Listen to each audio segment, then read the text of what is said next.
नमस्कार।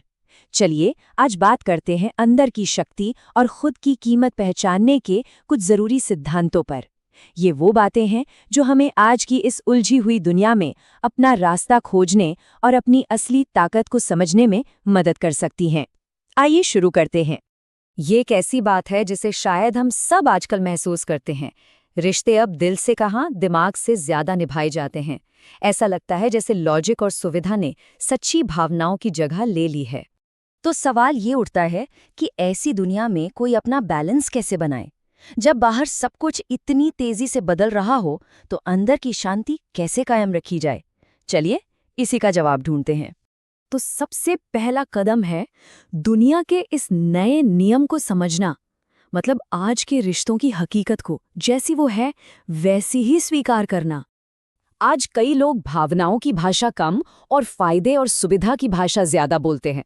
अब इसका ये मतलब बिल्कुल नहीं कि हर कोई मतलबी हो गया है, पर हाँ ये समझना जरूरी है कि पर्सनल गेन यानी निजी फायदा अब कई रिश्तों के पीछे एक बड़ी वजह बन चुका है। तो फिर इसका हल क्या है?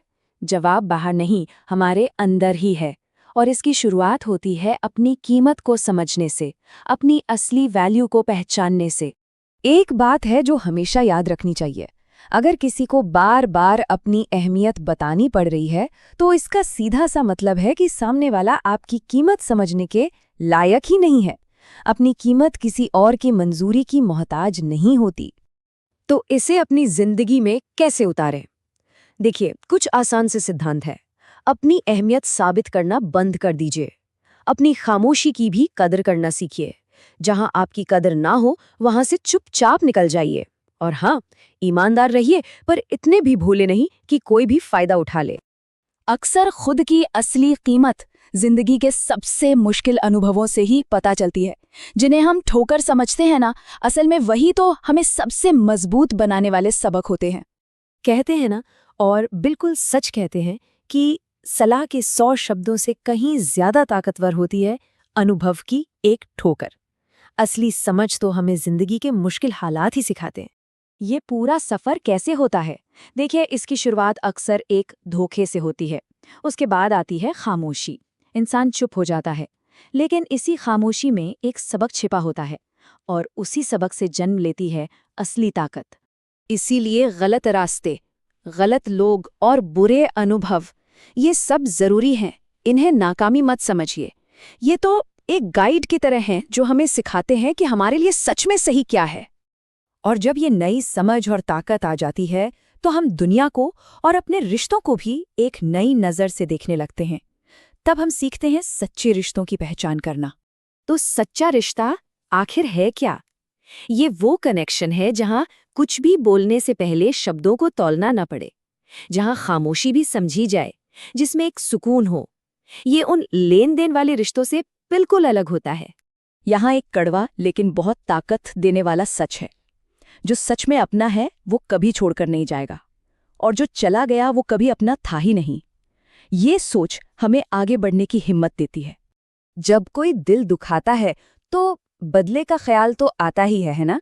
पर क्या बदला लेना ही सबसे अच्छा जवाब है, या फिर कोई बेहतर रास्ता भी है? देखिए, फर्क बिल्कुल साफ है। बदला लेने का मतलब है हम भी वैसे ही बन जाएं जैसे वो हैं। लेकिन सबसे अच्छा बदला वो है खुद को संभाल कर चुपचाप आगे बढ़ जाना। ये दिखाता है कि आप उनकी नेगेटिविटी से कहीं ऊपर हैं। तो असली रणनीति क्या है? अपनी तरक्की पर इतना ध्यान दो, इतना फोकस करो कि दूसरों की बुराई करने का वक्त ही ना मिले। आपकी कामयाबी ही अपने आप में सबसे बड़ा जवाब बन जाएगी। और ये पूरा सफर हमें हमारे आखिरी पड़ाव पर ले आता है, आंतरिक संतुलन। मतलब मन की शांति और आत्मनिर्भरता की वो शक्ति। इस पड़ाव पर पहुंच करना सफलता की परिभाषा ही बदल जाती है। असली दौलत पैसों का ढेर नहीं है, बल्कि मन का सुकून है, संतोष है। पैसा शायद गुरूर दे दे, पर सच्ची खुशी और शांति तो संतोष से ही मिलती है। और यही इस पूरी बातचीत का सबसे गहरा संदेश है। जो इंसान अपने अंदर का बैलेंस साध लेता है ना, उसे दुनिया की सबसे बड़ी ताकत मिल जाती है। एक ऐसी ताकत जिस पर बाहरी हालात का कोई असर नहीं होता। तो अब सोचने वाली बात यह है कि असली शक्ति क्या है।